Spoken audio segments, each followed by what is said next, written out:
ഇപ്പൊ എന്താ പറഞ്ഞത്?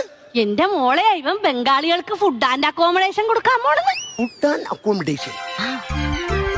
ഫുഡ് എനിക്കറിയാം, ഞാനിങ്ങനെ പിള്ളേരൊക്കെ പറഞ്ഞ് കേട്ടിട്ടുണ്ട്. ഫുഡ് എന്ന് പറയുമ്പോൾ ആഹാരം, ഈ അക്കോമഡേഷൻ എന്ന് പറയുമ്പം ഇതിലൊഴിക്കുന്ന എന്തെങ്കിലും കറികളാണോ? ഇങ്ങനെ വന്നിട്ടേ ഇത്രേ സുന്ദരിയായ നീ ഇവിടെ നിക്കുമ്പോ ഇവനിനി വേറെ വല്ലതും ആണാ ഉദ്ദേശിച്ചത്?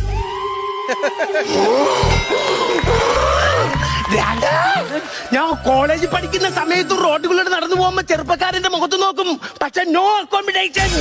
ഞാൻ ബസ്സിൽ കയറി യാത്ര ചെയ്യും, കണ്ടക്ടർ കാണും, ഡ്രൈവർ കാണും, പക്ഷെ നോ അക്കോമഡേഷൻ. നിങ്ങൾ ജോലിക്ക് പോകോ, പോയിട്ട് തിരിച്ചുകൂടെ വന്ന് ആഹാരം കഴിക്കോ, എന്നിട്ട് കിടന്ന് ഉറങ്ങോ, പക്ഷെ നോ അക്കോമഡേഷൻ. എന്റെ കുടുംബത്തില് എന്റെ അച്ഛനുണ്ട്, എന്റെ ആങ്ങളമാരുണ്ട്, എല്ലാവരും ജോലിക്ക് പോകും, തിരിച്ചു വരും, പക്ഷേ നോ അക്കോമഡേഷൻ. എന്നിട്ട് ഇവന്മാരെല്ലാം ജോലിക്ക് പോയിട്ട് വന്നിട്ട് കാട്ടിലാണ് കിടന്നുറങ്ങുന്നത്. മനസ്സിലായില്ല?